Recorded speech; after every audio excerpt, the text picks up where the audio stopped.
You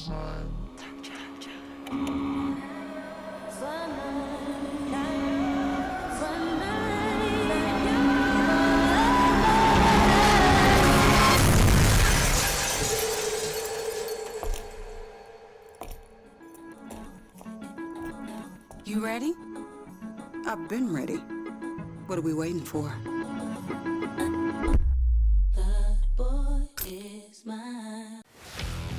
Let's face it, there's a lot of trash talk in basketball, but the great teams let their performance do the talking. Like Ford F-150 with Pro Power on board, a class-exclusive industry-first feature that turns your truck into a mobile generator and leaves the competition speechless. Ford F-150, official truck of the Grizzlies. Greatness starts here at your Mid-South Ford dealer. Class is full-size pickups under 8,500 pounds, GVWR. Kroger shoppers and Grizz fans, one exclusive last-minute discounted ticket deals takes it straight to you during the Grizzlies 2024-2025 season. Sign up with the new Kroger Buzzer Beater deal. Fans can sign up by texting Grizz to 636-479 or visit your local Kroger store in the Delta Division and scan the QR code. By signing up, you agree to receive recurring personalized marketing text messages from the Memphis Grizzlies. Consent is not a condition of any purchase. Message frequency varies. Message and data rates may apply. Sonic Radio. Welcome back to Sonic RNDIO. That spells radio with me, the CIO. This just in, the new Sonic $1.99 menu lets you build a crave-worthy meal for just $1.99 an item. Whether that's a creamy shake, crispy tots, or a quarter-pound double cheeseburger. This just out. Ostriches. They're mean, not very cute, and in my opinion, way too big for a bird. Don't miss the Sonic Fun 99 menu. 5 items, always $1.99. Live free, eat Sonic. Tax not included. See menu for details.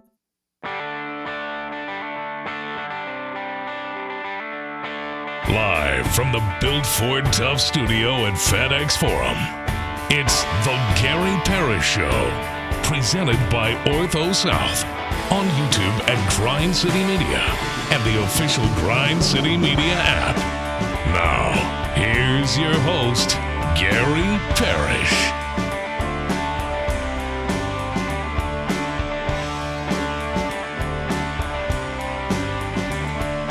What's up, y'all? Welcome into the Gary Parrish Show here on Grind City Media. I'm Ling Whitaker, sitting in for GP this week while he's out on vacation or doing something. Bennett Doyle's here as always. Kyra's here. And we got a lot of stuff to get you through today. We're going to open with the sad news. RIP Memphis Showboats. Showboats are... You look sad. Long live the Showboats. Yeah, man. You look heartbroken over there. Steamboats, whatever they are. The Showboats are no longer with us, but we'll talk about that a little bit. Chris Vernon's going to come in, and we're going to talk about Showboats leaving. But now I also want to talk to Chris about Summer League and the Grizzlies and kind of continue the discussion we had yesterday when John Roser was here, when we started talking about, the Grizzlies, you got a big two, but who's the three? And where does the roster go from there, and how does it shake out from there? Bennett's in a sad mood today because one of his heroes passed away yesterday. Yes, very bummed about that. We'll talk about wearing the shirt. Ozzy. Oh yeah, I got the Ozfest shirt on. R.I.P. to the Ozzy. R.I.P. to the Prince of Darkness. Love him. Osbourne passed away yesterday. We'll talk about that. John Morant popped up on TV last night. If you were watching the New York Liberty game against the Fever in New York, the Caitlin Clark-less Fever. The Liberty ended up running away with the game. Ja was at the game and had a little fun interaction with Sabrina Ionescu after the game. We'll talk about that. College football is right around the corner. I'm excited. So media days are happening now. SEC media day was last week. Now the other conferences are doing it. So we had Big Ten and ACC are happening now. So some news, some notes have come out of that, including Indiana's Kurt Cignetti, who loves getting himself in the mix on all this stuff. He came out and blasted the SEC yesterday. I also we'll talk about Ryan Day trying to dance around who their quarterback's going to be and explain his way out of that. Bennett went and saw The Wiz last night. I did. Had a great time. We'll talk about that. We'll talk about The Wiz being here at the Orpheum. There was NFL training camp news and notes. I spent 4 hours doing homework last night, Bennett. On NFL training camp? No. Oh. Okay. I was gonna say that's kind of weird, man. We just started. No, I'm in college. That's right. I forgot you're a college student. I'm a student at the University of Memphis. How about that? I've been there. Yeah. You'll learn, buddy. I was there once when I was in college. I had that experience of like trying to keep up and do the homework, and I didn't do very well that first time. So now I'm back at it, trying to finish it off. And I'm taking a Spanish class, and I had to spend 4 hours doing homework last night. It was unbelievable. That sounds fun.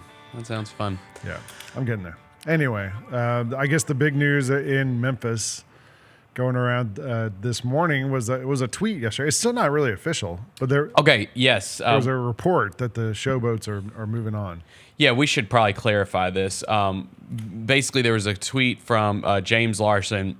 It said major changes are coming to the UFL, and that Michigan, Houston, Birmingham, Memphis are all going to be relocated for 2026. Now, Channel 3 reached out to the UFL, and they said that the league office is in the planning stages for next season and beyond. At this point, we have nothing to report on any unauthorized speculation. But dude, I mean, you just do a Google search of the Memphis Showboats and they're leaving. That whole league is a free for all. Like, let's be clear. Like, I mean, if they told me that every team in that league was relocating, I wouldn't be. Would you be shocked? No. I mean, some of St. Louis is the only one that has like a regular crowd. They average like 30,000 fans. They do well. Now, granted, they're a city that lost a football to an NFL team that they supported, and don't really have in the city a big college team there, right? That's right. Yeah. So like Memphis has the Tigers, though. You know what I mean? It is kind of surprising how well they support that team. I know. Yeah. What are they? The St. Louis Battlehawks? Are they the Battlehawks? Battle Rams? I think it's Battlehawks. Nobody knows. Anyways, I still call them the Memphis Steamboats half the time. They're the one team that does well, attendance-wise, it appears. I think they had the or whatever they call it, the UFL championship was in St. Louis, thinking they would get a lot of like just supporters of the league. But then the St. Louis Battle Axes or whatever didn't make the championship, so it didn't really matter. By the way, I already regret opening on this over Ozzy. I wish we would have opened on Ozzy, but we'll talk about it. We'll talk. I just feel like that this was disrespectful to Ozzy to open on the potential end of the Memphis Showboats. I mean, I feel like we've been Ozzy was disrespectful. the Prince of Darkness, and the UFL is sort of the League of Darkness. So maybe so. Yeah, there's a connection there. Anyways, we'll get to Ozzy. We'll get to Ozzy soon and give him his love and flowers. Yeah. It's been a rough month for Memphis sports, kind of, dude. Like, if you think about it, we get the Jaren Jackson Jr. injury news right after he signs the huge contract, which. Again, we don't know yet how he could be back to start the season. We really don't know yet, so that may not be a big deal at all. We'll see. You have Memphis basketball's potentially their best player arrested and charged over the weekend with assault. You obviously had the big story about Memphis and the Big 12 that we've talked about a lot, and the Big 12 denying their $200 million proposal. And now the UFL will be taking away the Memphis Showboats. I don't know if we're ranking these. I think Showboats easily at the bottom. I think probably easily. And we're going to clown on them a little bit because, like, if you're leaving, we're going to clown on you on the way out. I will say, man, it is, if I can be serious for a moment. Can you? It is. I do always think it is a bummer to lose things that maybe had potential. Like, for instance, 901 FC. I really wish that would have worked out. Like, I remember their inaugural season. I remember, like, when me and GP went and he did the guitar break. And that was the same year Ja did the guitar break when he was a rookie. And, their fan section was awesome. And there was a lot of people going to those games that first year. And then it kind of died off and it went away. But it was something that was cool for downtown Memphis that had some potential. And it didn't work out. I think that it was a bummer to see them go, but they weren't getting the support. This one never really had the support, if we're being honest. No. But it's still a bummer to see something like this go, if it does in fact happen, just because it's just one more thing that we lose. So I never like to see that, and I wish it would have gotten the support because I took my son every year. Like, we went to a Showboats game. This was 3 seasons. It was affordable. It was super cheap. We had a good time, but it did not. It did not latch on, which is interesting because if you look at the history, there's kind of there's a timeline with this thing and how it all happened. But you look back into the late 80s, like I guess it was 84 when the Showboats were first here, when the USFL became a league founded by Donald Trump, I believe. No, he owned the Generals, New Jersey Generals. He was an owner in the. He was an owner in the USFL, but he was like one of the most vocal owners. Sure, Like he was kind of like one of the spokespersons he went out for the and league. Poached Herschel Walker from Georgia. That's it. Yeah, that's right. And back then, the crazy thing about it, the Memphis Showboats, they played at the Liberty Bowl, and they had the best attendance in the league, or among the best attendance in the league. Reggie White played for them. And that's 65,000 seats. Like that's massive. I know a lot of people have probably seen. There is a famous clip from SpongeBob that it's something to do with a football, but I've seen it a million times. And the clip is the Memphis Showboats, like back from the 80s. It's just a clip of that stadium that they used for some SpongeBob cartoon. And it's packed, dude. Like it is completely packed. USFL folds, right? Well, I went to a USFL game. Did you? In the 80s. My grandparents lived in Alabama. They were about half an hour south of Birmingham. And one time I don't even remember, was it during the summer? It was not, I don't think it was during the NFL season. But we went to a game and we saw the Birmingham Stallions host the Memphis Showboats. Mm-hmm. The Memphis Showboats quarterback was Walter Lewis, who had been the quarterback at Alabama. Okay. So like he had a crowd. Yeah. The Birmingham quarterback was Cliff Stout, who later was the Steelers quarterback. Or maybe he had already been the Steelers quarterback. He'd been in the NFL. Like people knew who he was. The only thing I remember, this was one of like my first experiences going to a game. I mean, I must have been 3 or 4 or 5 years old. It was in I think it was in the Legion Field, wherever they would play the Iron Bowl when Alabama and Auburn would play in Birmingham. It was in that stadium. It was a big stadium. And we were in the upper deck. And all I remember was at some point in the second half, about 5 rows in front of us, 2 guys just start throwing hands. Just swinging and they grab each other and start rolling down the bleachers. And one of them's girlfriend comes over and she's wearing cowboy boots. She starts stomping the guy on the back. Nice. And I'm like 3 or 4, and this is like burned in my memory. This is one of my first memories of watching sports. So the USFL did have some fundamental memories for some of us. Not great, not bad, but I remember it. But the league folded not too long after that. Yeah, it was the year I was born. They folded in 86. There's actually a really good 30 for 30 ESPN did on the rise and fall of the USFL. That's worth watching. And it's kind of interesting just going back into like Memphis lore. That Showboats, them having the big attendance back in the late 80s, it actually was one of the reasons that the NFL had considered Memphis as a potential expansion city once upon a time. And then the Panthers and the Jaguars went to Jacksonville and Carolina. That's probably why the Titans were like, we'll move here. They thought they were going to get this. Now they were always going to go to Nashville because they were going to get a stadium built in Nashville. At least we'll get viewers. Yeah, we'll get people because we know that they love football in Memphis. That didn't work out. They came and played here. Titans came and played here at the Liberty Bowl in '97 as the Tennessee Oilers, which is how I became a fan. That was my first NFL game. And then famously, they were supposed to play here for 2 seasons while that stadium was being built. I think it was 2 or 3 seasons. And the Steelers came to town. Yeah. And it was all black and gold, the whole crowd. And Bud Adams was like, "F this, we'll go play at Vanderbilt," while we wait on our stadium to be built. So that's kind of how that all happened. But you just you look at this league, man, and it's interesting.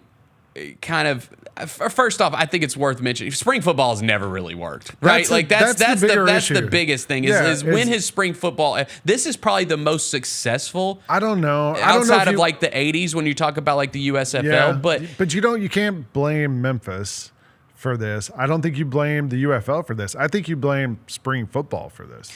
It is right. At least in the past few decades, it has not been ever a big deal. I mean, even the USFL. I'm not sure if it was spring. I know it was not. It might have been summer. It was not during the NFL season. But the USFL went out and signed all those guys from college prospects. You know, like they spent a ton of money on these guys to keep them out of the NFL. Nobody's done that since then. Right.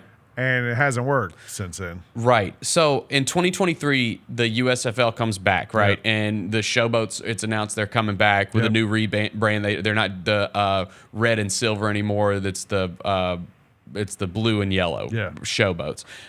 So they're coming back to Memphis. They replaced Tampa. And then in 2024, and they went, I think, like 5-5 that season or something like that. They're just whatever. They've never been good here. 5-5 in 2023. First year. Next year, it's announced because remember we had the competing XFL and USFL for like one season. You can't have two competing spring football leagues. That ain't gonna work. So it's like having a platoon at quarterback. Yeah, exactly. So it's announced they're gonna merge. There's this big promotion. The Rock is behind it. Which that's another interesting tidbit. Like, how many times this season did you see The Rock promote the UFL? I mean, also, like, how many times this season did you see the Memphis Showboats do anything in Memphis? They didn't even. They didn't live practice here. Yeah, they didn't even live here. here. Yeah, they weren't here. I don't even know if they practiced here. No, they all practiced in Texas. Or Florida. Yeah. They were somewhere all in one location. And so then in 2024, the leagues merge, right? Yeah. And it becomes what it is now. And they've done okay. Like, the attendance is bad, right? Like, I think it's bad across the board, besides Everywhere. maybe St. Louis, but it's pretty bad across the board. The Showboats aren't the only team getting talked about moving. You know, like Houston, they're talking about moving them too. Yeah, Birmingham, I think, is the most surprising because that's the one that, like, they've won championships and appeared to have some support. Yeah, they've won some of the championships, yes. Nobody knows. They have.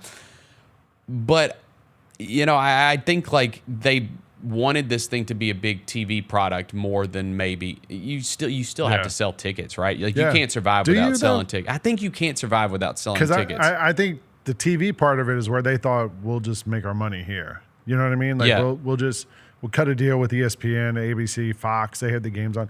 Did you watch any of the games on television? I did. Year? Yeah. I thought we talked about this on I did not think it was a bad TV product. It was at all. a great TV product. I thought it was pretty good. And they actually gave them way too much access. Yeah. Like, you could hear the defensive coordinator calling plays in. Yes. They had a sideline reporter in the booth with the defensive coordinator, and he would call down, all right, we're going to run a blitz from the corner blitz on the right side. And the guy would say, why are you running a corner blitz from the right side on this play? Mm-hmm. And he would say, well, I saw something here, and I think it might work. And then it wouldn't work. And the guy would be like, all right, well. Lots of that stuff. When a guy got a pick six during the game, when the quarterback threw a pick, the quarterback would run off the field, and the sideline reporter would grab them on the sideline and be like, you failed here. Why did you fail? There was, like, way too much access. And as a viewer, like, I didn't know the players. Like, you don't really know the teams, any of that stuff. It was cool to watch. Like, it was different. It made it more access and more intimate than an NFL broadcast, college football broadcast, anything else. Yep. So I agree with, like, what you're saying. I mean, they clearly were doing this thing to be a TV product, right? Yeah. But you still have to sell tickets, or you're not going to survive. And we know that we did not. I was at the games, at least here, and there might have been 2,000 people there every game. Forget selling tickets; they couldn't give away tickets. No. It did not work out. Again, like, me and my kid had fun when we went, but I could tell. But it's hot. Like, I could just tell that it was not here for long. And nothing's official yet, but that they're probably not going to be here next year. One thing about I looked up the Showboats coaching history. It's basically a graveyard where coaches go to end their careers. Ken Wisenhunt was here, the old first Titans coach. If you go through their Wikipedias, Todd Haley, right? Todd Haley, first coach, 5-5. You know what the last job he's had? Memphis Showboats. Okay. The next coach, John DiFilippo, who was the quarterback coach on the Eagles when they won the championship, comes down here, goes 2-8. You know what the last job he had was? Coach of the Memphis Showboats. Ken Wisenhunt comes in, goes 0-2, takes a leave. Yep. That's the last job he had, was the Memphis Showboats. Mm-hmm. And then last year, Jim Turner, who was the, I think, offensive line coach, or so, he became the coach, goes 2-6. That's the last job he had. Yeah. Not like a big track record of using the UFL to spring forward if you're the Showboats coaching staff. Yikes. I asked CJ Hurt, who he's on Jessica Benson's show, but he also on The Odds Couple, we made CJ be in charge of spring football coverage. And, nice. And CJ watched. Great assignment. He watched all the UFL. Yeah, he watched all man. I asked him who the greatest player in Showboats history was. he said Reggie White, and I was like, no, like modern Showboats history. And he said the blue and yellow Showboats. He said, "quote I don't know. They had 7 quarterbacks last year. Like there wasn't like, what are you rooting for? If you're not rooting for the players, you're rooting for the uniforms, right, or something. And there wasn't a lot of history to root for. There weren't a lot of players to root for, and I don't like. I mean, I don't know how you could blame anybody in Memphis for not really latching on to this team. You're just rooting for football at that point. And we just had 7 months of the highest level football possible. And now you just want us to go watch this, like against people we don't know, people who don't practice here, a league with no history. Like we don't. I mean, look, I'm with you. Like, I do not think this is a Memphis problem. I think it's a UFL problem. Yes. I mean, I will say, like, if we look up in a couple of years and the UFL is thriving and doing well, I think you can come back and say, well, we didn't support the thing, and that's why it left, but it had a chance. But I don't think that's going to be the case. I just don't think that's going to be the case. The ratings for the UFL, like, if we break them all down from the last season, they average about 700,000 viewers a game. Wasn't that the number we found? A little less, yeah. This is across like the big networks like ESPN, Fox. I mean, all the games were on like big networks. Yeah, they were. It wasn't like they were on some streaming platform or something like that. So if you average about 700,000 viewers on TV, do you know what other stuff averages about 700,000 viewers? The Discovery Channel. Oh, okay, non-sports. Channel. Yeah. Fixer to Fabulous on HGTV. Okay. Anderson Cooper 360 and Aaron Burnett Out Front on CNN. Okay. The final episode of Barry on HBO. Okay. I watched that. I was one of those 700,000. Great show. Okay. And then we're talking like regular season UFL, not the championship, right? The championship of the PBR, Professional Bull Riders, on CBS had about 700,000 viewers. Don't sleep on PBR, dude. They pack that thing out when it comes, but don't sleep on PBR. They got a fan base. The coverage of the Army 250 parade on Fox News and the key cable demo among adults 25 to 54. That's about the same as a UFL game. All right. So, well, if you're looking for like sports comps, yes, it's besides PBR. I mean, NFL's they're averaging like 17 million per game. NBA, I think it's like.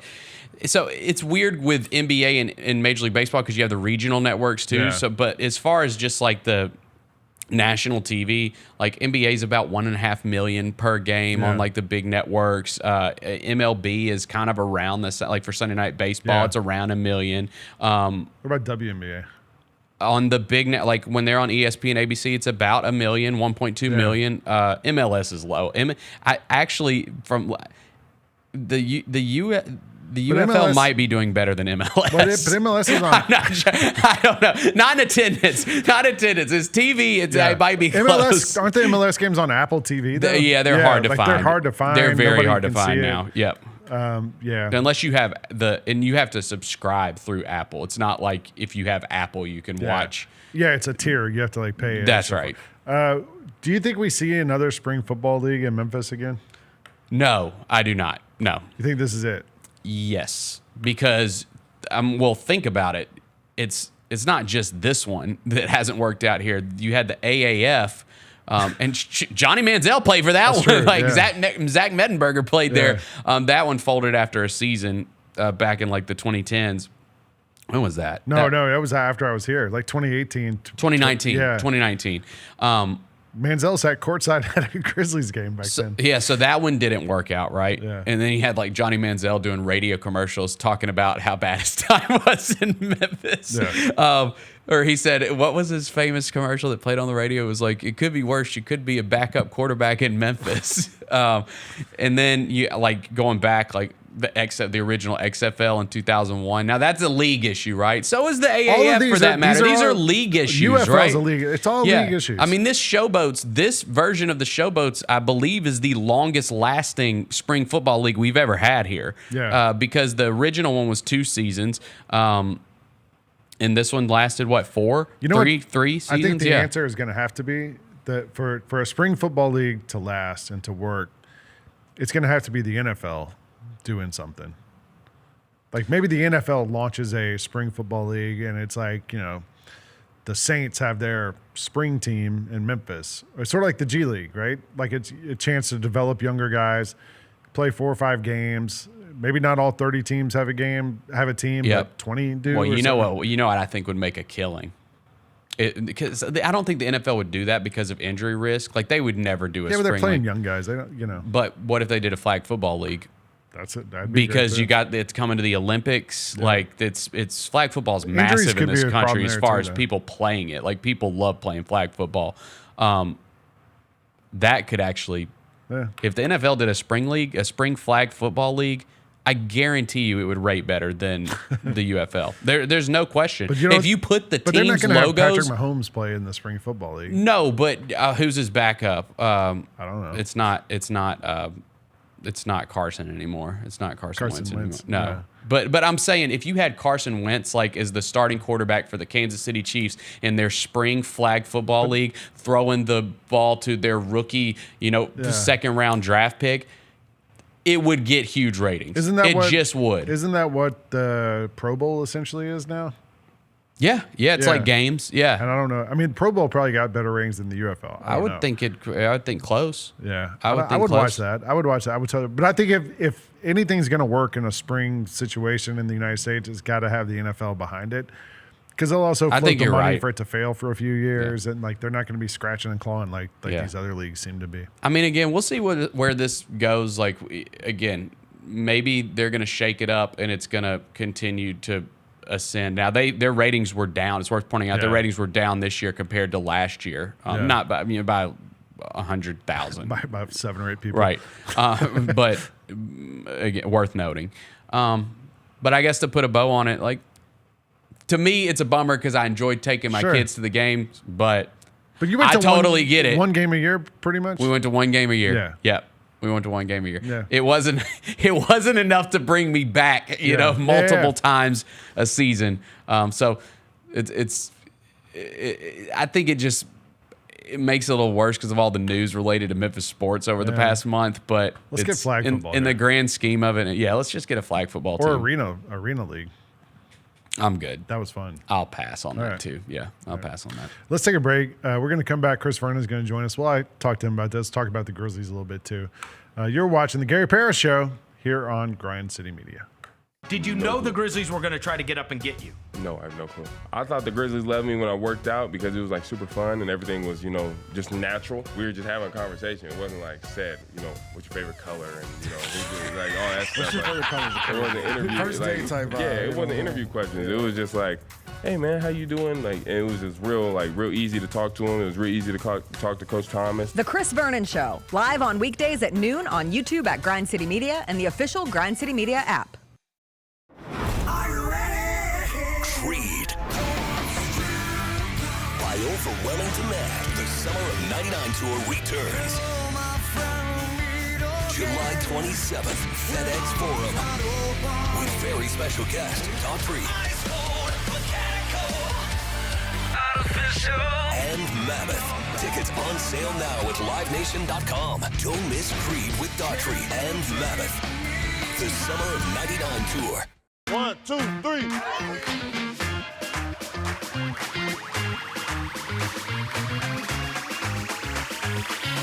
Ready, go.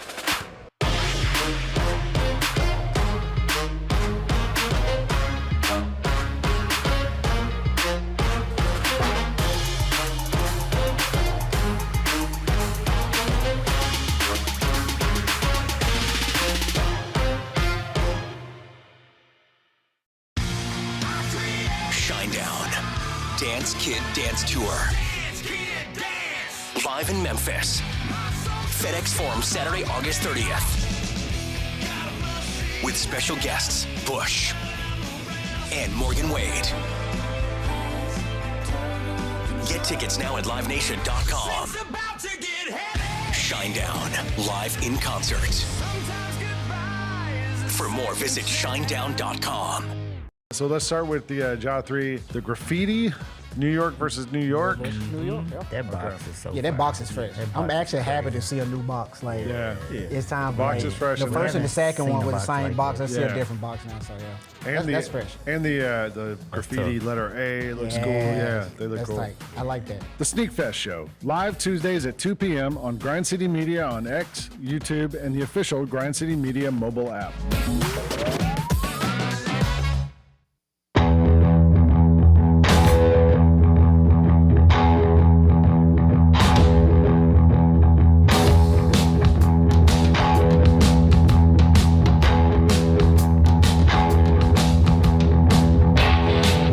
Welcome back to the Gary Parrish Show here on Grind City Media. Lang Whitaker, Bennett Doyle, Kyra, and Chris Vernon joins us now. Hey, here it's I Wednesday. am. We just spent half an hour talking about the demise of the Memphis Steamboats, Showboats, whatever they are. Good. Good riddance. We figured. I thought you were a fan. That's the most horribly run organization that's ever come through Memphis. You know what? It's not even close. It's gonna be hilarious if this report's like not real and like the whole city's just trashing care. it today. I don't care. If they're not gone, I hope they leave. Pathetic. Yeah. Horrible. Do you I think- mean, look, I don't want to overstate my influence I think you are. in the situation. I think you're the reason this happened, actually. I mean, it's the reason Devin's called Sir Hiss, because it's all back to the Showboats. Originally, when they first came, they sent like a care package to Jessica Benson and Gary Parrish. and Bennett Doyle, by the way. And Bennett Doyle, And by the Bennett way. Doyle. Yes. And I decided they can go to hell because I didn't get one. And then Devin at the time was running Grind City Media Social, and they like had a win for the first time ever. And he like celebrated it on Grind City Media Social, and we never let him forget it. We said, no, we don't do that. We're not with them. I mean, look, in all seriousness, They're not like us. in all seriousness, I don't want to overstate my influence, but the fact that they never reached out to anybody, the fact that they never got a coach on the air anywhere, the fact that they never like had a thing where you break guitars, like it was a horribly run operation. You never knew when they were on. You never knew when they were playing. They did literally no advertising, no promotion, No presence no in the city. reach out to the local media at all. They were I here. don't know. I swear to God. How many years do you say they were here? 4 3. 5? Was it? Three? No. They've had 4 coaches. 2023 to 22. So 3 years. I don't know one person Yeah. associated with the Memphis Showboats. Not one. You can name one of their former coaches. No, I mean, just because you said them. Ken Wisenhunt? Yeah. Yeah, but I mean, I'm No, not you're right. kidding. I don't know one person involved with the league. I don't know one person involved in the coaching. I don't know one player that's ever played. you know The Rock. That's about it. That's XFL, isn't it? But that's this. They merged. Oh, okay, Remember they whatever. merged Yeah. a But year ago? that's their job. Yeah. Their job is and forget me, Chris Vernon, as a media member. Yeah. Think about me as a Memphian. Yeah. And part of that is, back in the day, originally when I first moved here, this would have been something that local television could have helped. But people don't watch local television anymore, right? Like there would have been the Sunday night show that talked about what was going on there. The Showboats Insider. I'm not kidding you. Bennett Doyle is the only person I know that went to a game. I've never had another person tell me they went to a game. You're right. I never went. You never went. Roser, seems like Roser might have gone. Lang, you don't understand what I'm saying. Forget us. No, I'm just saying, yeah. I know 1 million people in this city. Nobody goes. No one has ever said to me, "Did you go to the Showboats?" No one has ever told me they went. No one has ever said, "No, I can't play golf on Saturday. I'm going to the Showboats game." It's never happened. Yeah. I've never seen a billboard. I've never seen a commercial. I've never seen a coach interview. I've never seen a player interview. I've never seen anything. It's like they didn't even exist. No. So good riddance. Yeah. They put nothing into it. You get nothing out of it. You put nothing into it, you get nothing out of it. Bennett Doyle's the only person that's going to cry over this. Nobody else cares. I've already shed my tears. I've said my piece. So we had And by the way, the rollout, you had one of the most unbelievable vintage uniform/team combos in the history of sport, and they ruined it. You had ruined it. And that was when everybody went to the games back in the 80s. Like, people cared. You had one thing that was memorable. Yeah. The Memphis Showboats is iconic. Yeah. The helmet, the jersey, the gear, everything, iconic. And you destroyed it by making it maybe the ugliest logo in the history of professional sports. I'm not kidding. It wasn't that bad. Horrible.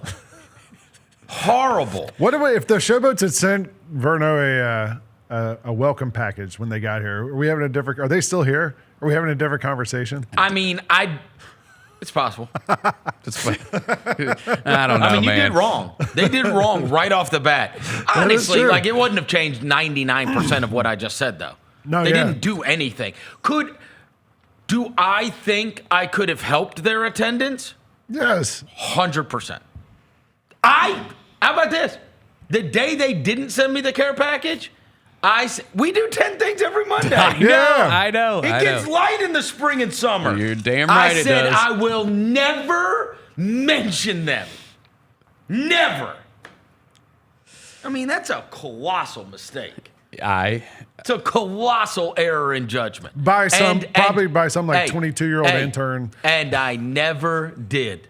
Never. Until today. I never mentioned. I mean, at least 901 FC, they invited people to, bang the guitars. Yeah. They put Tim Howard on my show. Yeah. They brought in Craig Unger.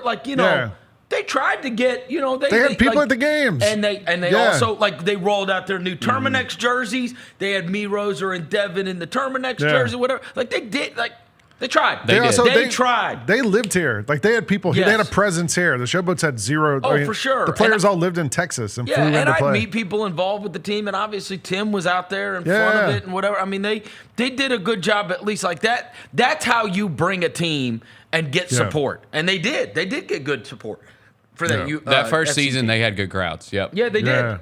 Yep. You went to those games. It wasn't dead. Yeah. They got more people there than the Showboats. Do you think it's at the end of the day, we were talking about just the Showboat, the whole league. No one cares about it. Will spring football ever work in the United States? I mean, I think it just depends on. I think it's probably the market, right? I mean, I think that. Are people just sick of it by the time the Super Bowl's over? I think that you could have pulled it off here if you would have had people involved, and I think there needs to be some kind of hook as to why you go see. I say that because it was interesting when we were at Tony Allen's Tennessee Sports Hall of Fame ceremony this weekend. One of the guys that went in was Andy Kelly, Tennessee quarterback prior to Peyton Manning.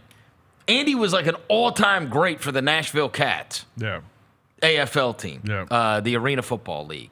And they did great in Arena Football in Nashville. But they had Andy Kelly. People love Andy Kelly, right? I mean, I almost think that if you would have had, maybe some level of connection to said players. Johnny Manziel didn't work here. I'm saying, imagine if Johnny Manziel was the quarterback for the College Station team. Yeah. You know what I'm saying? We don't really have a Paxton Lynch former. Who do we need? Paxton Lynch. Yeah.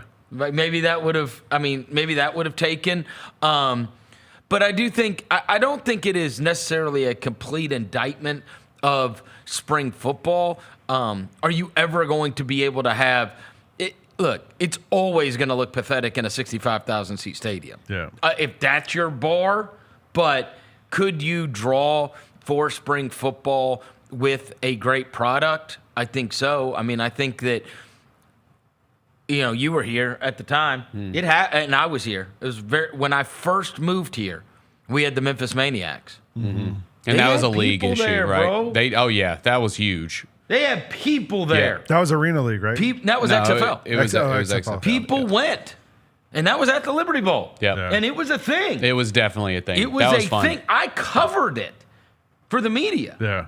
So it was a thing. All the TV stations, I was in the Liberty Bowl press box at the Memphis Maniacs. And so I don't think it's necessarily an indictment on spring football as much as uniquely this product, which was, number one, not a great product. Number two, they did a miserable job. You have to truly become involved in your community and matter. Yes. You know? Especially here. And they never did. I think if the NFL did a spring flag football league and put their logos on, like if it was the Kansas Cowboys City against Chiefs, the Steelers. Yeah, whoever's playing for it, like whoever's playing, whether it's the regular NFL players or not, I think it would kill. Just because you would have your team's logo.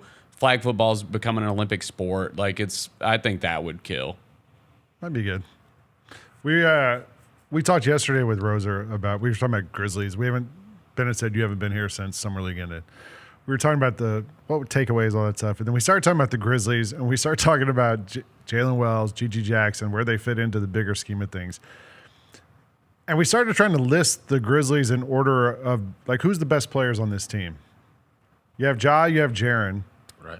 Who's the third best player on the Grizzlies this season?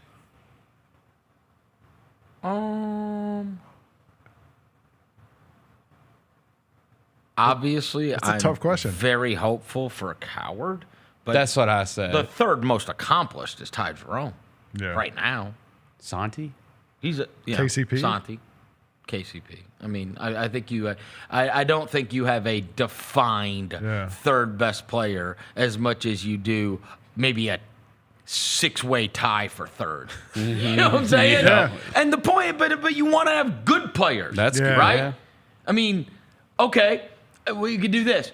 Chet Holmgren was out last year, right? Yeah. For what? 50, 60 games? Who was the third best player on the Thunder? It changed. Every night was different, right? Yeah. Right? Yeah. Who was it? I don't know. I mean, you're Kason Wallace, Alex Caruso. That's it. Yeah, Hartenstein, it just rotated. You know what I'm saying? So, I mean, I think that I think your goal is to have the maximum amount of good players. Yeah. Players that you could put out on the court that are not going to be deficient. Players that are going to hurt you. And so I think that until somebody as the absolute third best, but the truth is, I think what your hope is, which is better to have, the defined third best player or 6 more good ones?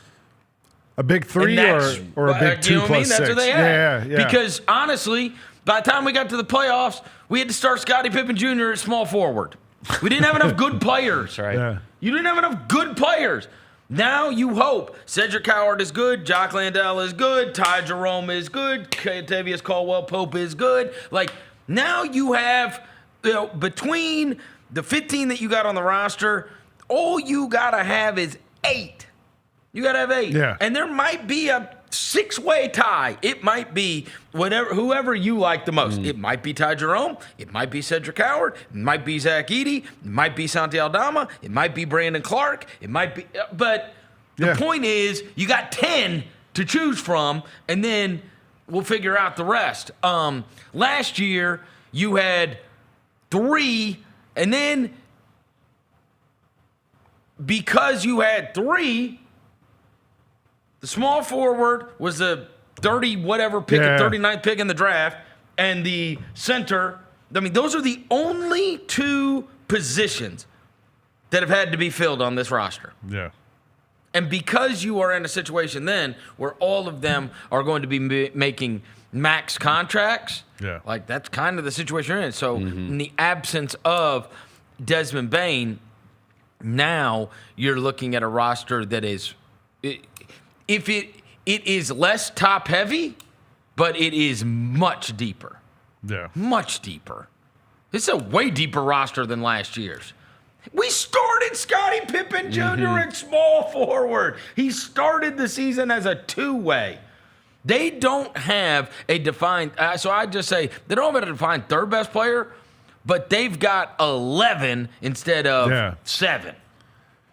Right? Yeah.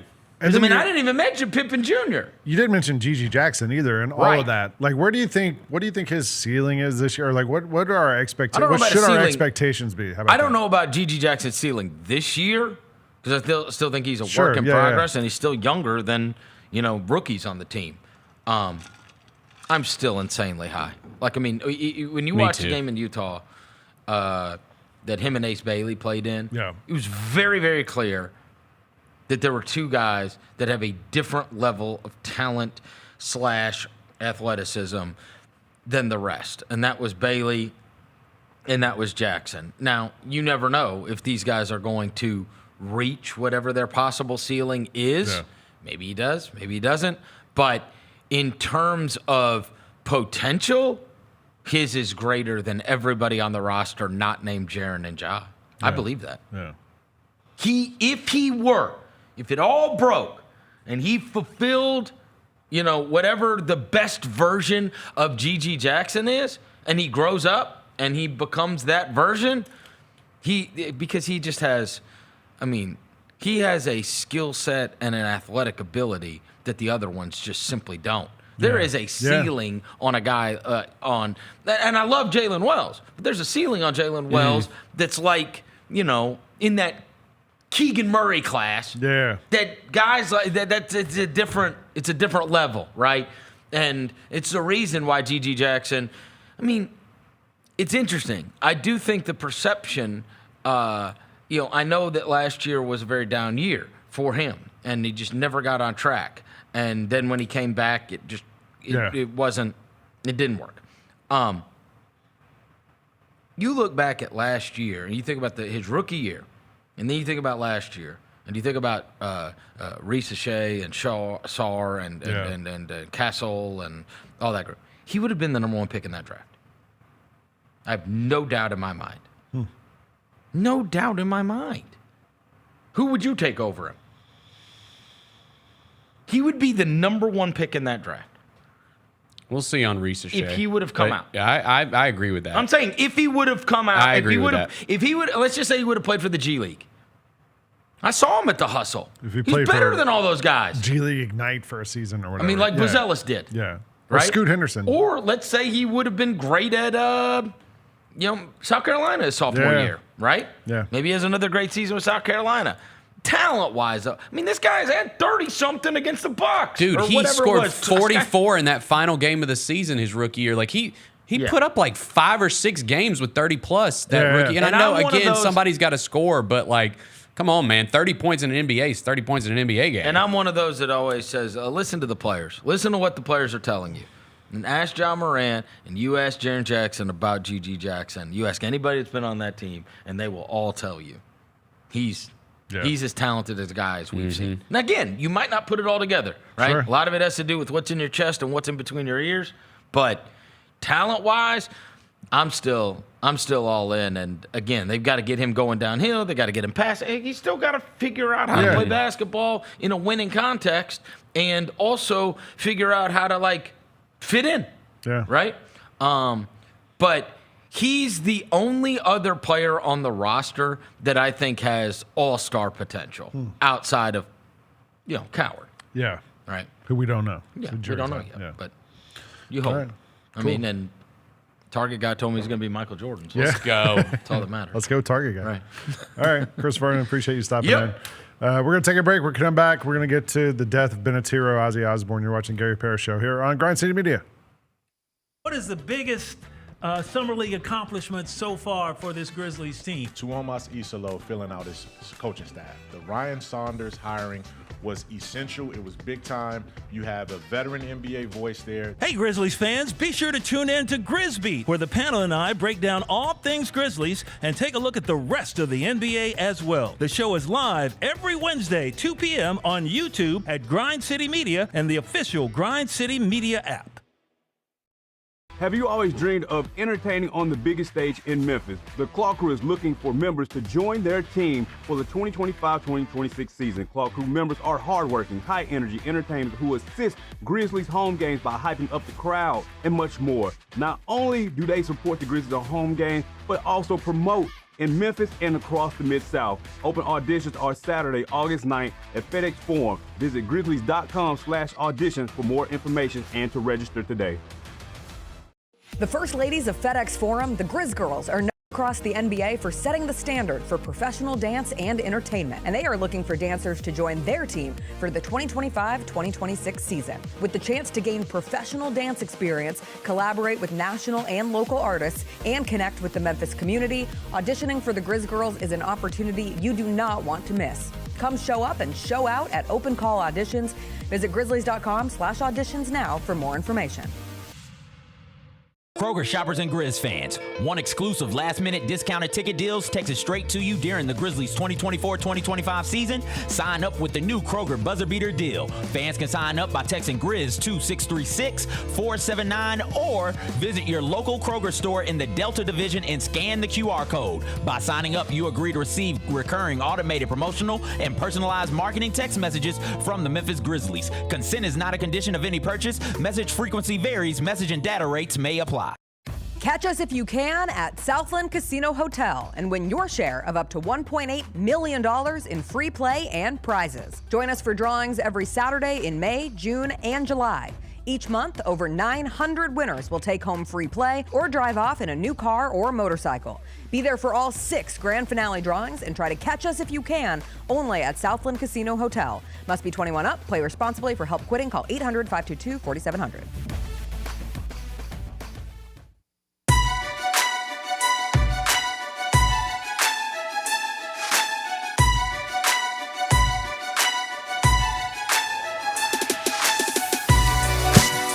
Orthopedic injuries can be unpredictable, unforeseen, and unscheduled, and Ortho South understands this better than anyone. Since injuries don't make appointments, you don't need to either. Ortho South, they welcome walk-ins during the weekdays, on evenings, and even on Saturdays. So the next time an unforeseen injury makes an unscheduled appearance in your life, visit orthosouth.org to find your nearest urgent care location. You can just walk in, and Ortho South, they will take care of everything, especially you. Learn more at orthosouth.org. That's orthosouth at orthosouth.org. Welcome back to the Gary Parrish Show here on Grind City Media. Lang Whitaker alongside Bennett Doyle and Kyra Black. And we're talking about, we've been talking about football. We talked about the demise of the Showboats. We talked a little basketball with Chris Vernon. Now we're going to get into 5 things. Number 1. Well, number 1, we debated making this like the opening topic of the show. And we should have. Because for Bennett, this was a monumental occurrence yesterday. The death of Ozzy Osbourne, the Prince of Darkness, 76 years old. He'd been struggling with Parkinson's for a while. He'd been sick for a while. He had a lot of other issues through the years. But how do you describe Ozzy Osbourne? Like one of the fathers of heavy metal, or fathers of what? Well, I would say that most people, I mean, I think he, what did it say on here? The pioneer of heavy metal. I mean, Black Sabbath is widely considered the band that started heavy metal, right? I think it's debatable. People can debate that. There are other, groups that had a heavier sound around the same time, but I think it's pretty fair to say that he's the pioneer of heavy metal. Ozzy and Black Sabbath, yes. So I know, and just around the 4th of July, he had like a retirement concert, basically. Yeah, it was great. It was called Back to the Beginning. I ordered it. It was like you could order the live. Yeah, it was like $35. It was a live stream. It was all day. It was great. I'm sure people have seen the clips of it. It was so much better than I thought it was going to be. I was scared that I was going to watch this guy that I've idolized my whole life just go up there and frankly look terrible performing these songs. And he was great. Like, he's sitting in a chair because it was like a throne, right? Like he was sitting in a throne. Like because he wasn't going to be able to stand up and perform the songs, but his voice still sounded good. I thought it was awesome. I saw the clip of him singing "Mama, I'm Coming Home." It was amazing. And people in the crowd crying. Tears. Yes, it was amazing. The cool thing about that was all the bands that performed. It was an all-day festival leading up to Ozzy and Black Sabbath performing. Like, Ozzy did some songs, some of his solo songs, and then Black Sabbath performed after that, and it was incredible. Like, seeing that original group together. It's amazing they were all still alive. Like, but for being a metal, a hard rock band from the 70s, considering that all the stuff they probably did, and we know some of the stuff they did, that they were all still around, this in the 2020s is pretty incredible. Yeah. it was cool seeing them all together in that concert, just because Black Sabbath released an album, I guess it was like, it might have been like 2013, 2014. It's been a while at this point. It was the last album they released, but Bill Ward wasn't a part of it, the drummer. And so it was cool seeing him join them and perform together at that last concert. And then all the bands that performed, leading up to it, like Metallica and Slayer and God, who else was on it? Tool Foo was Fighters on it. weren't there? No. I thought Dave Grohl was there. No, it was like Alice in Chains. Steven Tyler performed with Tom Morello. That was like one of the best performances. But they all covered a Black Sabbath song or an Ozzy song at the end of their set. And so that was pretty cool seeing other bands pay tribute and whatnot. It was a really great concert. After that event, like I'm not a metal guy, I never have been. But after that event, I got curious about it, and I spent about a day on a deep dive on the internet reading about Black Sabbath and Ozzy Osbourne. I mean, the weird thing about Ozzy was, besides he had this career as the father of metal, which is why you liked him, because that's the music you like and all that. But then, like in the 2000s, 90s, the Osbournes TV show on MTV. That was massive. He's also one of the fathers of reality TV. That show was huge. Because that show, and that introduced him to a whole different audience. People who didn't know anything about him. You see this guy who's the Prince of Darkness wandering around the house looking for burritos and with little dogs nipping around. It made his wife a star too, and his kids. Like it made really did the whole thing a star. I didn't know that. So when I read about Black Sabbath, you can tell me if I'm right or wrong. They were a rock band in England from Birmingham, and they couldn't kind of break through. They didn't know what their thing was. Yeah, they were called Earth. That was they their saw a original bunch of people name. in line at a horror movie called Black Sabbath, and they were like, "Oh, this should be our gimmick." Yep. So they wrote a bunch of songs. Yeah, they were a bunch of hippies, playing music together. Yeah. So they wrote a bunch of like kind of scary, horror-y songs, and that was the first Black Sabbath album, and it was a huge hit, and that was kind of how they went down this road. Yeah. So, and that's all pretty accurate. Like and the first album it's not as like it gets heavier as it goes, right? Yeah. Like I mean, I can remember, dude. It's crazy. Like, this one hit me so hard yesterday because I seriously think I've listened to his music, whether it be Ozzy or Black Sabbath, more than anybody in my whole life. I can remember getting the Ozman Cometh CD when I was like 10, 11 years old. Yeah. And it was just like a compilation of like some of his big hits. I wore that thing out. And then like as I get older and my teenage years, like I discovered Black Sabbath and just, I mean, it blew my mind. I can remember like the first time I heard Master Reality and I was like, oh my God, this is the craziest, best thing I've ever heard in my life. But so I wore that one out. I saw him at the Pyramid in 2001. It was the Merry Mayhem tour. It was him and Rob Zombie. And Ozzy came down from the rafters in a Santa sleigh, which was really cool.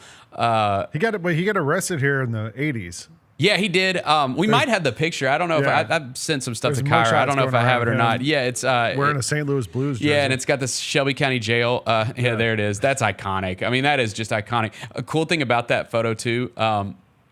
So I got a chance to meet him in 2015. Yeah, I was going to ask you about that. Him and Jack, his son, they did a show for the History Channel. It didn't last long, but they went around to different like musical, like historical musical cities, locations in cities all over the country.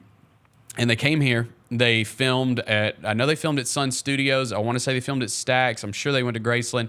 But they came to Rock and Soul. It didn't make it on like the final cut because this is like a 30-minute show. But it did make it on like, you can find the footage. It was like on the online version. But he came and filmed at Rock and Soul Museum. And shout out to my dad. Like I was like, you have to they closed the museum off to show him and Jack around and film. And I was like, I have to meet him. Like you have to bring me up there. And so I got to shake his hand. And my friend Ezra had a picture. That picture, it was like an Ozzy coloring book or something like that. It had that picture, and he got him to sign it. I got him to sign some stuff. And that was like, I'll remember that forever, man. Like I will remember that moment forever.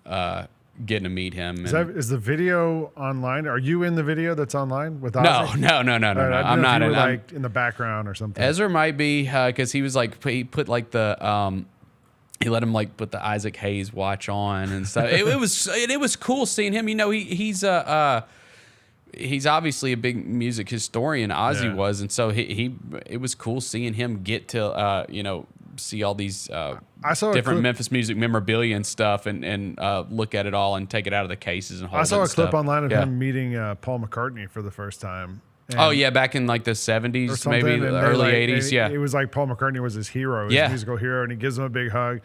I mean, I remember as a kid just thinking Ozzy Osbourne bit the head off a bat. Sure. Right? Like that was sort of the lore about Ozzy Osbourne. He was this terrifying guy. He was crazy. He bit the head off a bat. But then you watch the Osbournes and you're like, oh, he's just a dad. You know, he just figured out kind of a way to be in people's consciousness. But he was just a guy. And he was a hero to lots and lots of people. Yeah, man. I can't believe, including you. I never thought he'd die. That's one of those dudes that you just you think he's gonna live forever, right? Like think about what he's put his like Keith Richards body. It's the same.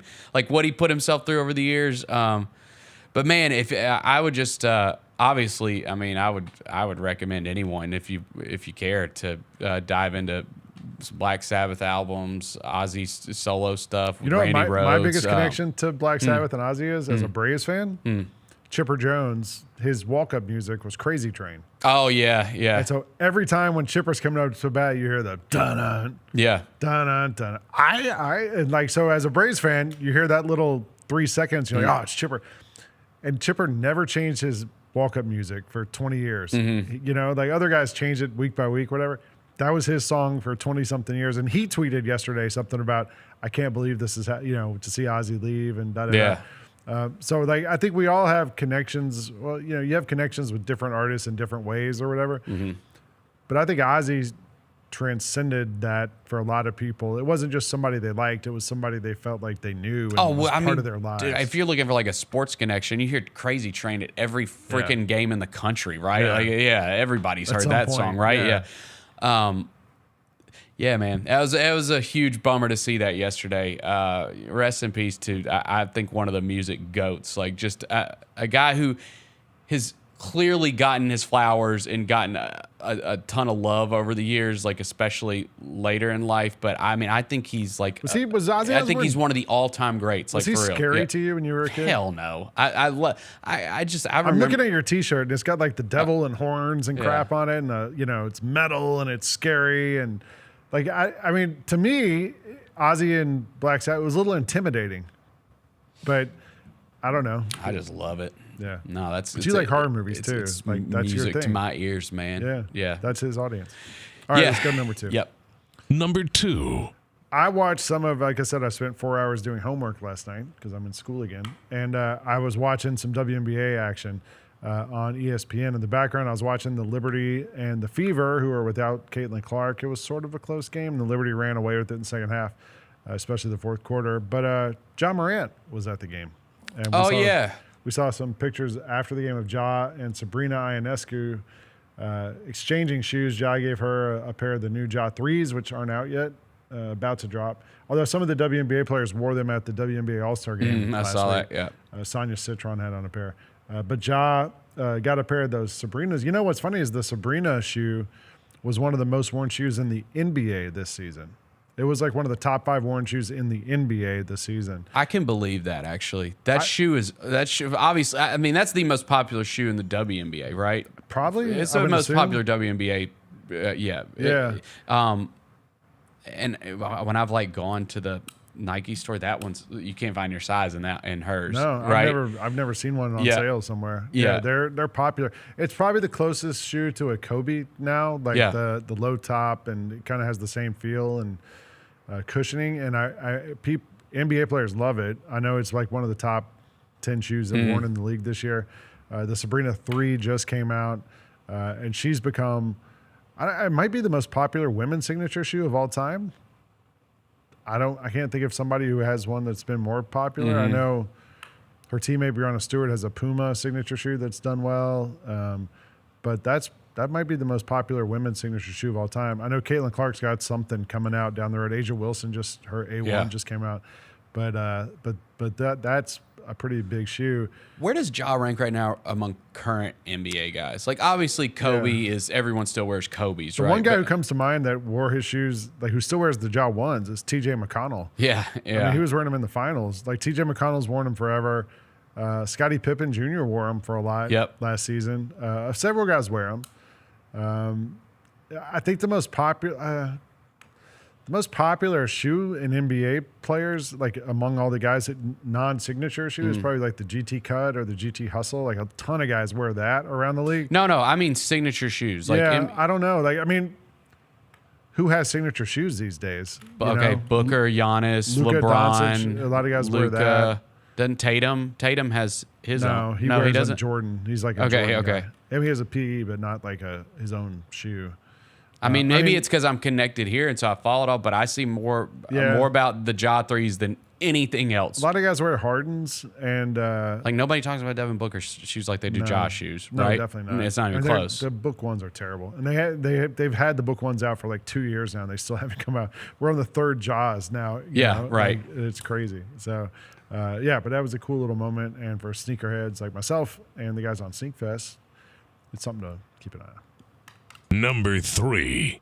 College football is almost here, Bennett. What's going on? You're throwing stuff at me excited. this morning. Yeah. Yeah. I was like reading as much as I could about the UFL and Ozzy, and you're throwing all this college football stuff at me. So what's going on at Media Days? I enjoy Media Day because it's coaches trying to spin things, right? What is it about? It was Big Ten. We had Big Ten Big Ten yesterday. and ACC. Yesterday. We can start with the ACC. Carson Beck, who was the Georgia Bulldogs quarterback the last couple of years, it was took the torch from Stetson Bennett after back-to-back titles. Everybody's like, Carson Beck's the next guy. He's going to get us. I'm a Georgia fan. We're all like, he's going to get us there. And then he was okay. He lost 3 games in 2 years, but that's not acceptable anymore at Georgia. And so he transferred to University of Miami, where his girlfriend, one of the influencer Cavender twins, was going to school. They apparently broke up. I think they're back together now. But Carson Beck spoke yesterday, and he talked about how at Miami, he said, well, I left Georgia because everything has a shelf life. I think the shelf life was over. It was just time to start something new. And I think Georgia fans will probably agree with that. The shelf life was over, man. They were ready, yeah. He had a lot of games last year where he had like 2-3 interceptions and then like pulled it out at the end of the game, but like no need to get there. He said, I get a fresh start with new guys, new coaches. I just like Mario Cristobal, the Miami coach. He said, we're looking for the best version of Carson Beck. Carson has as good of experience as a quarterback as you can have. He's played in monster games. He's played at a high level. Okay. Great. I mean, you're replacing Cam Ward. Like it's big shoes you're stepping into. Yep. The other kind of story from ACC Media Day, I mean, well, not ACC, Big Ten, was Maryland in this thing yesterday. I saw this. Did you see this? The coach, Mike Loxley, came out and said he'd lost the locker room. Because of NIL, right? Yeah. He was like, basically, like, we had a bunch of older players who had kind of helped us rebuild this program and kind of felt like they deserved the money. And then you have all these young guys coming in who are like, you're in a bidding war for them against everyone else. And he's like, I had to figure out, he said, I own the fact that I lost my locker room. And this is the locker room king. I'm telling you this landscape. I had to choose between paying young players who were coming in or rewarding the older players who had been through the fire, who had 3 bowl wins. I tried to do both with limited resources, which is sort of like the Maryland basketball coach was complaining about limited resources. But he said that's what you get, a locker room with the haves and the have-nots. That has got to be a crazy dynamic in college football locker rooms now, right? Yeah. You have these upperclassmen who, the successful programs at least, like that are middle of the pack though. That's the thing. I doubt the problem is existing as like Georgia or Alabama, because the better right? players go to the NFL, right, or transfer out and get a big payday somewhere else because they're good enough to go get paid somewhere else. But I think at Maryland, you've got these guys who've been there 3-4 years who they're okay. Won some games, got into bowls. But they're not getting recruited by Ohio State, Penn State to get in the portal and go somewhere else, right? Like they're Maryland guys. They're going to be there. But if you want to get some of these top recruits, you got to pay up. You got to throw the bag. Yep. And so I don't know. It says the House settlement that the NIL rules that are coming around and all that. It'll fix everything. Maybe. We'll see. I don't know. Gary just said, and I agree. GP is just like, it's just going to go back to cheating like at the high, like it always was before NIL came into Maybe the that's picture. why Saban's talking about coming back. He was great at that. He was really good. Yeah, no doubt. Also, the Kurt Cignetti, the Indiana coach. Last year we spent so much time talking about their schedule, and that was sort of the excuse for why Indiana was so good, why they were blown. They had this, what were they, 10-2 or something at the end of the season. Did they belong in the playoff? What was going to happen? And so this year going into the season, their non-conference schedule is not great. I'm trying to find it here. But Cignetti came out yesterday at the media day and talked about their non-conference. They had a home and home with Virginia that was on their schedule for 27 and 28, and he canceled it. And he said, we figured we would just adopt SEC scheduling philosophy.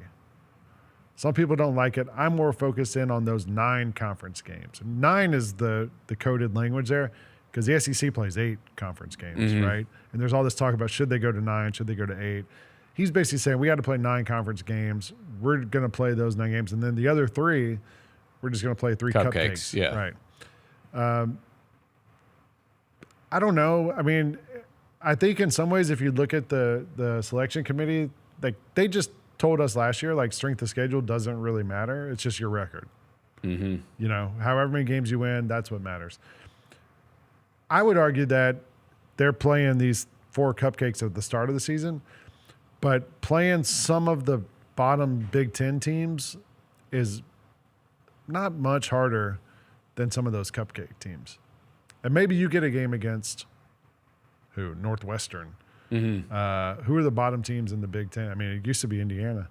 I mean, we'll see on like Maryland, Minnesota, UCLA. UCLA. Yeah, there's teams.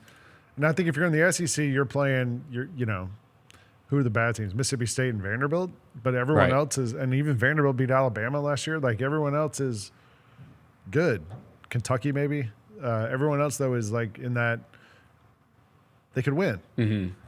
So I don't know. Cignetti likes taking shots, though. Like he's I can he likes tell. just kind of speaking his truth and stuff and getting it out there. So I don't know. I thought that was interesting. The last one I liked a lot was the Ryan Day did a press conference yesterday about Ohio State. And he was talking about them trying to figure out their quarterback situation because what's his name graduated from Ohio State, went to the NFL. Totally blanking on his name. Will Howard went to the NFL. And they've got 3 quarterbacks that they've got battling for this job. They didn't take anybody in the transfer portal. They've got sophomore Julian Sayin, who had gone to Alabama with Saban. And then when Saban left, he transferred out and went there. They have a true freshman, Tavian St. Clair. And then they have a junior, Lincoln Kienholz. And so they asked Ryan Day to break down these 3 guys. Julian Sayin, how about this? Julian certainly gets the ball out quickly. If that's your lead, that's his best attribute. He gets the ball out quickly. He's had a good offseason. He's intelligent. He's very competitive. He's got good athleticism. He's accurate. So okay. I don't know. Is that like a ringing endorsement of the guy? It's not like being like, this guy's our guy, right? Because then he goes to this other guy, Kienholz, who's 6'3". He says, tremendous athlete. You pick a sport, he can do it. He's a 4 handicap in golf. He can hit the baseball out of the park. He was a major league prospect. He can windmill dunk. He can do a lot of things. And then the other guy, he's like, he has the size, the makeup, he's intelligent, he's athletic. Coaches aren't going to tell you anything at these media days, but I really appreciated his effort to gas all 3 of those guys without saying anything about how great any of those guys actually are. But I think that was it from college football. Well, let's go to the next number here. Okay. Number 4. Because you went somewhere else last night. Yeah, I know. I went and saw The Wiz last night. Saw Jess and CJ and their significant others there. It was awesome, man. Can you feel a brand new day? Yes. In fact, that song is stuck in my head. I wish you wouldn't even said that because I thought I had it out of my head for a few minutes. We've been blasting the soundtrack. It was awesome. Last night was opening night of The Wiz at the Orpheum. They're going to be here all week. And man, we had a great time. I took my son Noah, and we bought some tickets and sat up top. We love sitting up top. Yeah. That's one of your best dad maneuvers you've pulled off. Mm-hmm. Convincing him how great sitting at the top is. You convince your son that the worst seats are the best seats. That's right, because you can see everything, man. Yeah. I wish got I'd a done view that of with my all of son. it. Yep. My son wants to sit in the front row, and I'm like, right. Yeah, that's a little more pricey.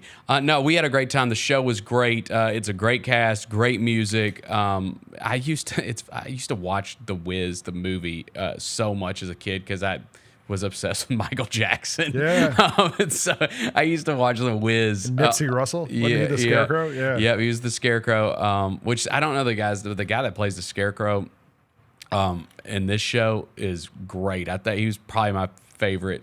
He was probably my favorite character. And in the original, it's Diana Ross, right? Yeah, As that's Dorothy? right. Yeah. And it's actually, they had a big crowd last night. I looked at like how they're selling this week. It looks like they're selling really good. So if you want to get tickets to it, you should probably go ahead and do that. They got a bunch of shows left this week. And it was just cool, man. Like how we talked about kind of the bad news of the week, but last night I'm downtown with my kid and there's a ton of people. There's a Redbirds game last night and obviously the Wiz going on at the Orpheum. And it was just cool kind of seeing downtown popping off last night a little bit on a Monday or on a Tuesday night. And I think that the show's obviously it's got great music. That's a iconic soundtrack, Brand New Days on down the road.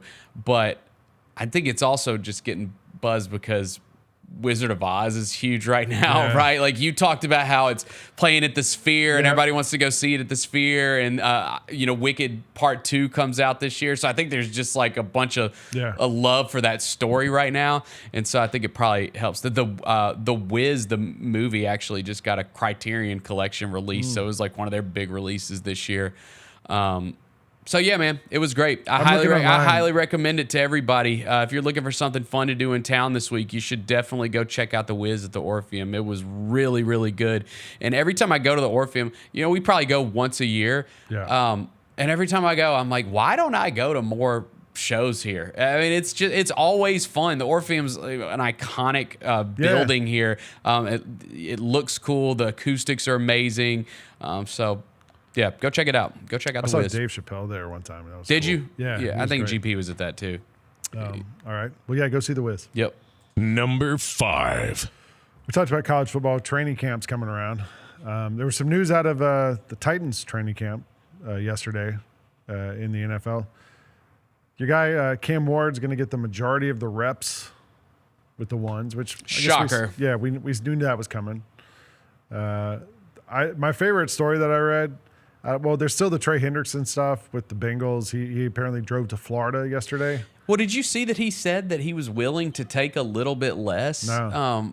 Yeah, man, that is such a weird situation there. I don't know what's going on with them. There's this Diana Rossini had some tweets where she spoke to him yesterday, apparently, and he said that, he was in Cincinnati the whole offseason and training and everything, and he didn't want to be there and be in Cincinnati when training camp was starting, so they just drove to Florida, and he's training down there, hoping to get this deal done. But his stats are last 2 seasons, 34 games, 89 tackles, 61 quarterback hits, 35 sacks. Crazy. He's been dominant. Yep. And I get why he wants to get paid, but it hasn't happened. Yeah, I guess the big holdout news today is Terry McLaurin in DC, which that's another one, man. That guy's I'm not saying he's the face, Jaden Daniels is the face of the franchise, right? But Terry McLaurin's been awesome for them and in a really big part of what they do. I know they brought in Deebo Samuel. That's another one that's just kind of a head scratcher because by all accounts he's been great for that organization. McLaurin has, and so I don't understand why they wouldn't get that deal done, especially when because this is what year 2 for Daniels, right? This is year 2 for Jaden Daniels. You would just think if if they're going to take a big leap, Terry McLaurin's got to be a huge part of that. Your guy, yeah. Yeah. Micah These NFL Parsons, holdouts are also weird because it seems like they always get done. Yeah. And so why do we even do this whole, run around? It's a dance we do. Did you see Micah Parsons? He showed up. He was at Cowboys was he? camp. And they asked about the contract negotiations with the Cowboys. Because yesterday we talked about the robot of Jerry Jones talking about how you don't pay players because they might get hurt and all this stuff. Right. And Micah Parsons said, they asked him what could happen. He said, I don't know. We'll see how long things take. There's really not much movement, man. I want to be here. I've stated I want to be here. But, at the end of the day, they signed the checks like always. And then he said, my agent's been reaching out. At one point, one grown man has to be reaching out himself. They've got to want to do it on their part. He ended it by saying, basically, I'm under contract. I'm here. But if this is the end, this is the end. How about that? Okay. So we'll see. My favorite story yesterday was this piece about the Colts going into training camp. And the headline was something about Anthony Richardson, not giving up on Anthony Richardson, who they drafted like crazy high in the draft. Yep. And everyone was like, what are they doing? Like, why would they? And now, because he's been injured and because they've been a disappointment, people are kind of labeling him as a disappointment. Mm-hmm. I enjoyed where they said he reported, Anthony Richardson reported to camp on Tuesday for a position battle with Daniel Jones. Like, how much of a battle should that be? Anthony Richardson versus Daniel. I don't know. That's your quarterback battle. That would be. I saw that somebody posted a video of them just going through drills and Daniel Jones looked good and Anthony Richardson looked bad. And so I don't know, man. If I'm a Colts fan, I would want to. I think I know what I'm getting in Daniel Jones. I would want to ride it out with Anthony Richardson and just know. I just want to know. I put him out there. I want to know that if he's not good, I want to see it with my own eyes as opposed to, well, maybe Daniel Jones is better. I think we know what Daniel Jones is. He's a backup. And I'm not sure we know for sure about Anthony Richardson. I like Colts GM Chris Ballard. They asked him about Anthony Richardson. He said, do you think people regret Baker Mayfield's timeline? Do you think people regret Sam Darnold's timeline? Talking about guys who were high draft picks who on their first team weren't great and then went other places and found success. Well, they went other places and found success. Yeah, dude. We've got the guy on our team. Yeah, that argument doesn't work. Those guys, they sucked on their first teams. Why would the GM bring this up? He's basically just saying, we'll see if he goes somewhere else and is able to be good. Yeah, that's not a great argument there. He said sometimes you got to have a little patience with the guy and let them grow through things. If you think he's on the right trajectory, why are you going to flush it just because people outside think you should flush it? I don't agree with that. I think we need to give Anthony every chance to be the best he can be. Okay. Well, good luck we'll see. It ain't going to be against the Titans, buddy. You guys see Cam Ward out there? You think he plays in preseason? Man, that's going to be interesting. Obviously when we drafted him, the hope would be that he would play all the preseason games. Now it's he's definitely the starting quarterback, and we don't know about his backup at all really right now because, it might have been Will Levis. It might have been somebody they brought in. Yeah. But with it being so – because is it still 3 preseason games? I thought it was 4. No, we got rid of 1. Oh, did we? Yeah, we definitely got rid of 1. I think it's 3 preseason games. I'll say he plays in 2. Okay. I'll say he does not play in the first one and he plays in the second 2. Maybe half of a game. Yeah. I mean, typically with rookies, you see him play a lot, right, in the preseason. But there's 3 preseason games. Yeah, I'll say that he plays in 2. Starts August 8th, so a couple weeks from now. Yeah, I'll say he plays. I'm gonna go not at all in the first one, a lot in the second one, a little in the third one. All right. How about that? I like that. Or maybe not at all the third one. Maybe a little in the first one, a lot in the second one, none in the third. The Falcons did that with Penix last year. He played a little bit in the first couple games and then didn't play at the end. So yeah. All right.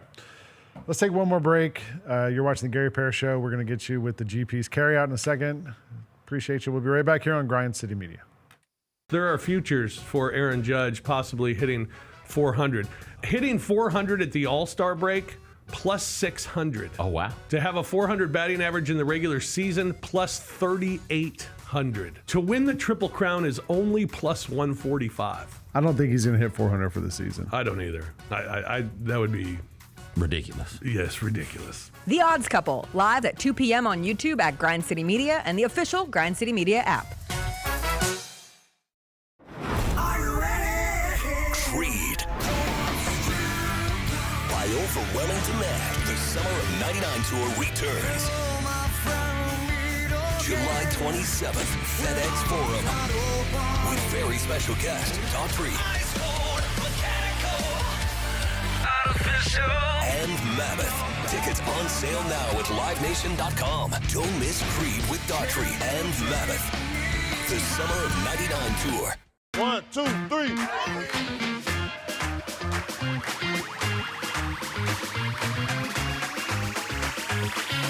Ready, go.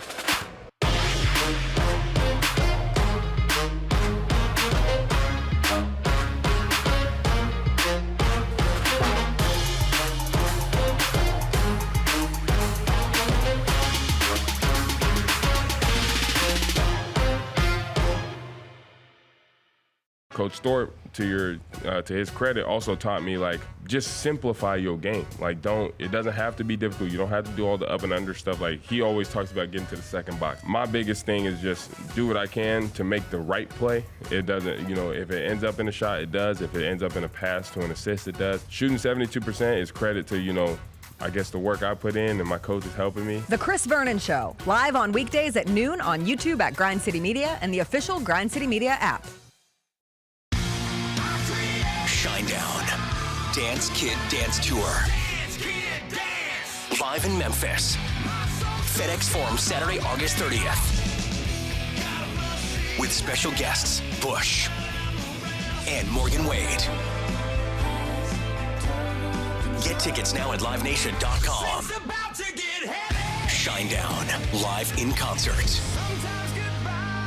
For more, visit shinedown.com.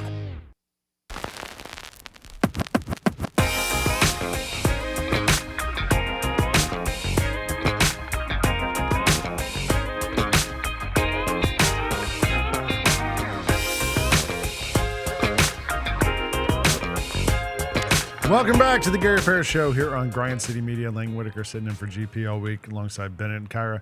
And it's Wednesday. It's hump day. We're almost done with this. We're going to get you out of here with GP's Carryout. It's time for GP's Carryout. One final segment filled with stuff to take with you. It's not everything you need to know, but it's most of it. What did we learn today? I think we learned spring football doesn't work. At least not in Memphis. Anywhere. Although it did in the 80s. We know it did in the 80s. Nowadays, not so much. It doesn't. Yeah. Not so much. Well, TBD if it's going to work around the country. Although listen. I think that the UFL will reshuffle. They'll get new teams somewhere. They're going to do another year of this. Yeah. And again, it hasn't been officially confirmed that the Showboats are leaving Memphis, but I think we would be shocked if they are back next season. I'm just being honest. I mean, I'd be shocked if half the teams in that league were back next season. Or if the league itself is back. And so we'll see. I mean, we read you the TV numbers. Like, they're not bad, but for like professional sports, they're bad. We also don't know how much they spend on it though. Like maybe they're getting their money's worth. I don't know. Sure. Yeah. Sure. Who knows? I still go back to when they did this rebrand and merged the two leagues. You saw The Rock everywhere promoting it. Find me a clip of him promoting that league this past season. Yeah. Like, he was the face of it. He spent more time in Memphis filming the Young Rock than he did promoting the UFL. Showboats, yeah. I'm just saying, and like The Rock, if he thinks something is bad and bad publicity, he will definitely take a step back from it, i.e. WrestleMania. Yeah. But I don't know, man. I think it's not for long. Farewell. I think it's not for long. To the Showboats. Yeah, farewell to the Steam Showboats. on down that river. I still got all the pictures and videos, so I'll have the memories. Yeah. What's today's biggest game? Are we gonna go UEFA again? Yeah, you wanna go UEFA? Yesterday We got a dub yesterday. England got the win yesterday. Yep. So today we have Spain against, is it Italy? I can't remember who they're Germany, playing. I believe. Yeah. Spain and Germany. Are we on? Let's see. Are we doing it on? Probably on Big Fox again. Hang on. Let me pull it up. Let me get it real quick. I don't want to. It is Fox Sports. Oh, Fox Sports. Oh, we were on Big Fox yesterday. Yeah. Maybe they thought England had some pull here in the U.S. No, we're on Fox. We're on Fox at 2 o'clock. Yeah, Germany and Spain. Spain's minus 200. I feel like every time I watch women's soccer, international, like Spain is in the mix. I'm going Spain. Yeah. That's a good call. I'm going Spain. Yeah. Let's be too. safe. Okay, we're going Spain today, 2 How o'clock. about I'll take PKs. I think it'll be tied in regulation. Okay. I get to PKs. Great. 2 o'clock on Fox. What are we watching on TV? Buddy, it is thin out there. It is really thin. I think you got Red Sox and Phillies on ESPN tonight if you're looking for sports. Happy Gilmore's on Netflix. You know Happy Gilmore. It's not out yet. Yeah, but the original one is on Netflix because the new Gilmore one 2 is Friday. Comes out this Friday on Netflix, which I'm excited about. Yeah, me too. I love Happy Gilmore. I've watched that movie 5,000 times. Yeah, me too. And I like Sandler, because I've seen people say, his stuff's so hit or miss these days. I even like. But you have a kid. Like my son loves those grown-ups movies. Dude, it's like comfort food, right? Like he's obviously got his classic movies that everybody loves, like Billy like Madison. and Happy Gilmore and Big Daddy and Little. We didn't even mention Little Nicky, which Ozzy's in, bites a bat's head off in that movie. But even those there was one. He did a Halloween movie called Hubie Halloween. I think that was what it was called. It was on Netflix. There's another My animated. kid loved it. It was fun. There's an animated one about like an iguana or something that we watched where he does the voice. I know of what it. you're talking and about. It was good too. I've seen it too. Obviously, he's great in like Uncut Gems. Yeah. What was the basketball movie he did recently that Anthony Edwards was in? And yeah. And Hernan he does Gomez. those serious ones like that was called Jump or something like that. But he was It in wasn't the other bad. One. Uncut Gems, he was great in. You know the KG, the Diamond movie that he was in. I love that. That was Uncut Gems. I love Sandler, man. Punch Drunk Love's a great movie. Somebody in the chat mentioned, and I actually watched this on Sunday night. There's a Billy Joel documentary on HBO Max. That's actually one of their most viewed right now. I was thinking about saying that one. The first part of it's like 2+ hours. It's 2 parts. Okay. Maybe it's right at 2 hours. But there's a woman in it who, like, I kind of just knew a lot about Billy Joel just from being an American and being around and hearing parts of his story and stuff. So he was married, like, when he became a star, when the Piano Man and all that stuff happened to this woman. And they get divorced before he marries Christy Brinkley. And, you know, they got divorced and that woman's never spoken. Like she got divorced and she just got remarried or something and went away and was fine. And she's in this, and she's like a big part of this because she apparently they still have a good relationship. He talked to her, got her to be in it, and so she was his manager during all that stuff. So she's telling the story of like the label screwing him over, and you know his first album where he sings one of those songs, his voice sounds super high. She's got a way about her because the guy who owned the label screwed up the printing of the record and did it too fast, so he sounds like Alvin and the Chipmunks. And like they couldn't do anything about it. Like that was it. You got to put it out. But it's pretty good. I watched the first one. I didn't finish the first one. I need to finish it. But the second one I think is out this weekend. And then I would also say just go find some clips of that Back to the Beginning concert that we talked about with Ozzy and with Black Sabbath. His final performance so you ever. Would think MTV or one of those channels would just do a marathon of the Osbournes right now. Oh, I'm sure. I don't know. I haven't looked at like their schedule. I saw there's something on like the Travel Channel tonight that's like a Osbourne special or something. This is like one of my ideas. I talked about it on this show before when I guest hosted that Sirius XM should have a channel called the RIP channel or the Remembrance channel or something. Anytime someone dies, you just do a marathon. That's not bad. It's obvious, right? That's pretty obvious. And then after like 3-4 days, when people are kind of like, all right, you know, someone else will die. Or you're like, hey, it's time for our Michael Jackson tribute, and you play 3 days of or Prince or whoever. That's not bad, man. It's not a bad idea. You probably can't call it get on that. You can't call it the RIP channel. Why? How about like that's a cool name? We remember you. Yeah, in remembrance. Yeah. In memoriam. Something like that. Yeah, I think that's good. I like that idea.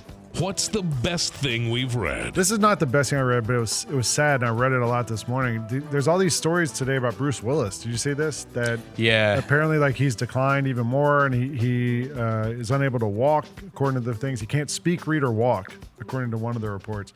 When I lived in New York, one day my wife and I were walking. Our son we were like walking through like on the Upper West Side, down some side street or something, and like literally in the middle of nowhere, Bruce Willis and his wife, I think the woman he's still married to, come walking down the street toward us. Mm-hmm. And, you know, you look at him, you're like, oh, it's John McClane, it's Bruce Willis. Yeah. Like, holy crap. And he walked up to us, and as we kind of had to like move out of the way to let each other pass, and he looked at us in the face and was like, hey, how are you? Kept going. About 2 hours later, we were at the Time Warner Center, the mall on the Upper West Side, and we're walking out, and Bruce Willis comes walking out also, looks at my wife and goes, I know you, and kind of smiles because he remembered seeing her from a couple hours before, and then realized he left his wallet in a taxi, and like turns around and goes, hey, and whistles and takes off running after the taxi. It was almost like a scene from a movie or something. Like, it was so cool to see Bruce Willis do that. Yeah. But it's just sad to hear about Bruce Willis being in this shape. Man. And, yeah. You know, he was like a huge star of probably our youth, movie star and TV and all that stuff. Yeah. But, I mean, I gotta go. Die Hard. Pulp Fiction. He's.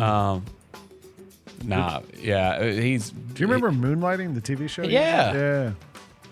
I mean, that's a little before my time. Me too, but I kind of remember that. I remember it, yes. He put out albums.